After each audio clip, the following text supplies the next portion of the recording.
Uma boa noite para quem nos acompanha nesta segunda-feira, dia 17 de março. Eu sou Isabela Melano e a partir de agora você confere os destaques do Poder Judiciário. Em apenas 2 anos, julgamento com perspectiva impulsiona milhares de decisões no Conselho Nacional de Justiça. Adriana Mesquita. Mais de 8.000 decisões foram proferidas a partir do uso do protocolo. A maioria é concentrada na Justiça Estadual. São os protocolos com perspectiva de gênero. E o CNJ lança a segunda Semana Nacional da Regularização Tributária. O Supremo Tribunal Federal valida a lei que cria obrigatoriedade do uso do emissor de cupom fiscal para varejistas e também prestadores de serviço. Vitória Famer. O emissor de cupom fiscal é um dispositivo de automação comercial que emite documentos fiscais e controla os valores de operações de circulação de mercadorias ou prestação de serviços. E ainda, a STF vai decidir sobre validade de reconhecimento pessoal em processo penal. Agora são 6h18, o Radar da Justiça está no ar. Rádio TJ Minas, Radar da Justiça. STF mantém a obrigatoriedade do emissor de cupom fiscal para empresas varejistas e prestadoras de serviço. Os detalhes você confere agora com a repórter Vitória Famer.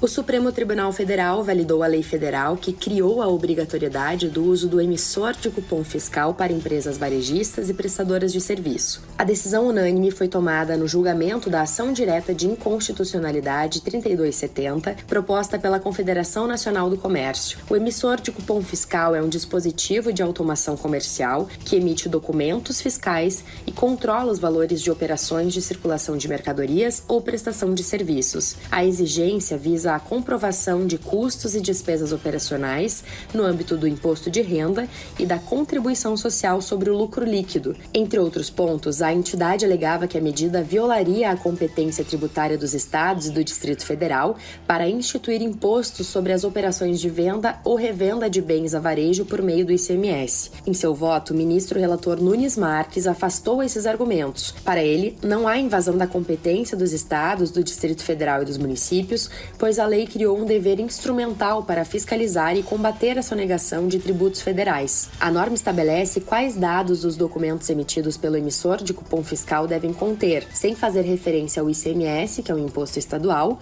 ou ao ISS, que é um imposto municipal. O relator também apontou que o equipamento facilitou a fiscalização dos tributos e substituiu meios ultrapassados de emissão de documentos fiscais. Em relação à privacidade, o ministro Marques relembrou que o fato dos dados serem sigilosos não significa que não possam ser obtidos pela fiscalização tributária, desde que a medida respeite os limites da lei e não seja acessível ao público geral. Da agência Rádio Web, Vitória Famer. E o Supremo Tribunal Federal vai decidir se o reconhecimento pessoal em processo penal tem validade de prova para definir a autoria de um crime quando o procedimento não seguir o Código de Processo Penal. A discussão, que teve repercussão geral admitida, busca esclarecer se a prática viola direitos constitucionais, como o devido processo legal, a ampla defesa e a proibição de provas ilícitas. O reconhecimento de pessoas no processo penal é um meio de prova utilizado para identificar o autor de um crime ou então de uma infração por meio da vítima, de uma testemunha ou de outro acusado. Com a admissão da repercussão geral sobre este tema, o STF vai julgar o tema de fundo do recurso extraordinário com agravo, que questiona decisões do Tribunal de Justiça do Estado de São Paulo, que mantiveram a condenação de 2 homens por roubo de veículo com emprego de arma de fogo com base apenas no reconhecimento pessoal. A decisão que o STF tomar neste caso deve ser seguida pelas demais instâncias do Judiciário em casos semelhantes. O crime ocorreu em 2019 em Campinas, São Paulo. Após ter o carro roubado, a vítima informou à polícia que os criminosos usavam um Celta branco como apoio, mas não forneceu nenhum outro detalhe. Os suspeitos foram levados para o reconhecimento pessoal dias após o crime. Um dos suspeitos apontados foi localizado pela polícia porque estava em um veículo semelhante ao que foi descrito pela vítima. Segundo os autos, o carro já havia sido utilizado em outros crimes e o homem também demonstrou nervosismo, o que levou à abordagem. A prisão de ambos foi decretada mesmo sem outras evidências, além da identificação que foi feita pela vítima. A defesa de um dos condenados argumenta, entre outros pontos, que a prova obtida por meio do reconhecimento facial é ilícita, porque o procedimento não seguiu as regras estabelecidas no Código de Processo Penal. E no próximo bloco você confere: julgamento com perspectiva de gênero impulsiona mais de 8.000 decisões na Justiça. E ainda a Semana da Regularização Tributária foca em soluções consensuais para processos. São 6h22, voltamos já. Radar da Justiça. E começou hoje a segunda edição da Semana Nacional da Regularização Tributária, que acontece em todo o país e vai até sexta-feira, dia 21 de março. O foco do evento está nas soluções consensuais para processos tributários. Coordenado pelo Conselho Nacional de Justiça e realizado em parceria com os tribunais, o evento temático busca estimular o uso das ferramentas de mediação e também de conciliação, a fim de promover a cooperação e a mudança de cultura na relação entre o fisco, os contribuintes e também o Poder Judiciário. A abertura oficial da segunda Semana Nacional foi realizada no CNJ e contou com a participação do presidente do Conselho e do Supremo Tribunal Federal, ministro Luiz Roberto Barroso, que falou da importância da realização de eventos como este para evitar litígios. Vamos ouvir. Este evento é um dos instrumentos da Política Nacional de Tratamento Adequado à Alta Litigiosidade, que é prevista na resolução do CNJ número 471 de 2002. Nós fizemos a primeira edição do evento ainda no início da minha gestão, em dezembro de 2023. Naquela ocasião, em razão do pouco tempo que nós tínhamos para organizar o evento, nós convidamos apenas os 17 tribunais de justiça e regionais federais, cujos entes públicos dispunham de leis de transação tributária. E apesar da pouca antecedência, os resultados foram expressivos. Com relação aos débitos que já estavam ajuizados, foram arrecadados naquela primeira semana quase 60 milhões, bem como regularizados, ou seja, parcelados, garantidos e etc., cerca de 857 milhões. Com relação a débitos ainda não ajuizados, na mesma oportunidade, foram arrecadados cerca de 303 milhões e regularizados aproximadamente 4,5 bi. Isso confirma que a criação de um espaço qualificado de consento entre fisco e contribuinte pode ser extremamente eficiente. E agora estamos realizando a segunda edição de 2025, estamos começando com mais antecedência e com o maior número de tribunais e entes públicos convidados. E esperamos ter resultados ainda mais expressivos. A presidente da Comissão Permanente de Solução Adequada de Conflitos, conselheira Mônica Nobré, também participou da abertura. Durante o evento, a professora da Fundação Getúlio Vargas, Tatiane Piscitelli, apresentou também um diagnóstico sobre os avanços nas transações tributárias nos estados e no Distrito Federal. E o protocolo para julgamento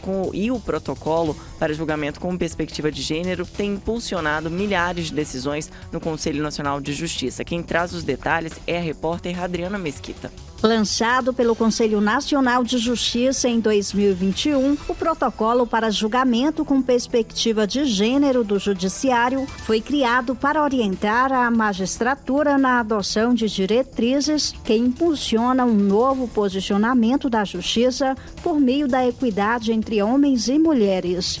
Em 2023, o CNJ instituiu resolução que tornou obrigatória a capacitação de magistradas e magistrados em direitos humanos, gênero, raça e etnia sobre uma perspectiva interseccional. Após 2 anos, completados nesta segunda-feira, dia 17, mais de 8.000 decisões foram proferidas a partir do uso do protocolo. A maioria é concentrada na Justiça Estadual. Os primeiros cadastramentos foram realizados pelo próprio CNJ, mas o prosseguimento foi dado pelas cortes e conselhos vinculados vinculados aos emissores das decisões. Em 2023, foram registrados apenas 23 processos. No ano seguinte, 2024, crescimento relevante com a inclusão de 6.100 sentenças. Este ano, somente nos primeiros meses, foram cadastradas quase 2.000 decisões. Da agência Rádio Web, Adriana Mesquita.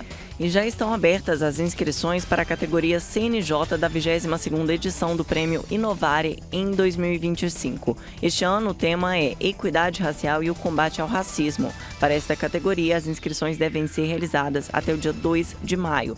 Para participar da categoria CNJ, as práticas devem ser inscritas por tribunais, magistrados, diretamente no portal CNJ de Boas Práticas do Poder Judiciário, no eixo Equidade Racial.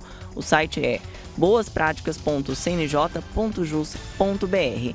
Em seguida, os trabalhos vão passar pela avaliação do plenário do Conselho Nacional de Justiça e, depois da aprovação, as práticas selecionadas vão seguir para apreciação pela comissão julgadora do Prêmio Inovare. Uma delas será escolhida como vencedora. Para as demais categorias do prêmio, o prazo de inscrição vai começar só no dia 26 de março.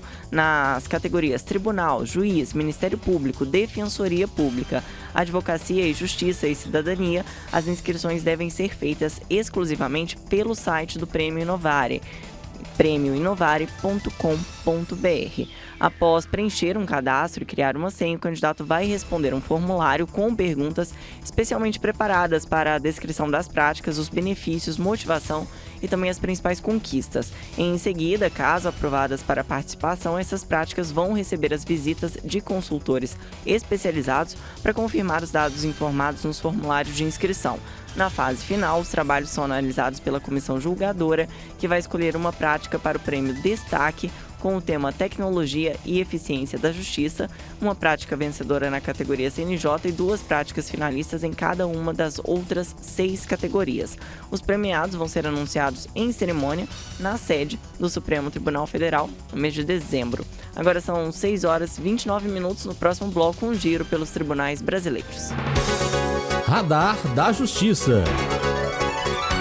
Vamos agora aos destaques das Cortes do Brasil. Plataforma socioeducativa chega ao Tribunal Pernambucano. Cid Marcos. Plataforma socioeducativa inicia uma nova fase do processo de expansão e nacionalização. A partir de hoje, um ciclo de capacitações com servidores e juízes marca a chegada da ferramenta no Tribunal de Justiça de Pernambuco, com início da operação marcado para o dia 21.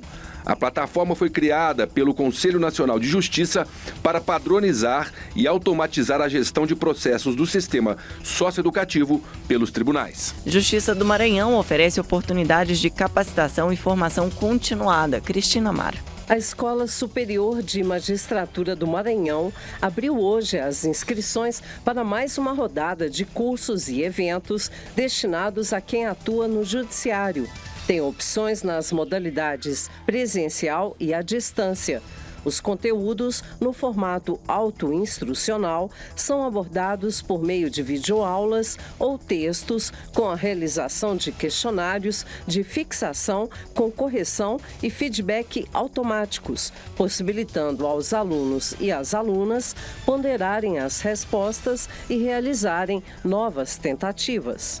Justiça do Amazonas alerta o município de Parintins sobre degradação ambiental. Destaque de Mércia Lívia. O Observatório de Governança Fundiária e Ambiental do Tribunal de Justiça do Estado do Amazonas emitiu nota técnica, comunicando instituições federais, estaduais e municipais após receber denúncia anexada com fotos e vídeos de desmatamentos e queimadas no município de Parintins, que fica a cerca de 370 quilômetros de Manaus. A ação visa forçar ações de desapropriação, ocupação desordenada e titulação irregular de terras em áreas onde as provas anexadas mostram a degradação ambiental, colaborando para a extinção de espécies da fauna e da flora amazônica. Projeto da Justiça de Roraima apoia mulheres que foram vítimas de violência doméstica e familiar. Destaque de Sandra Pedrosa. Em Roraima, o grupo restaurativo Elas tem ajudado mulheres a reconstruírem histórias e ressignificarem experiências. Desde 2017, o projeto já acolheu mais de 300 participantes, oferecendo um espaço de escuta, apoio e fortalecimento da autoestima, ajudando na identificação de padrões abusivos e na reconstrução da autonomia. Agora são 6 horas e 33 minutos. O Radar da Justiça de hoje fica por aqui. Você pode, é claro, rever este programa no canal oficial do TJMG no YouTube. Uma ótima noite. Até amanhã.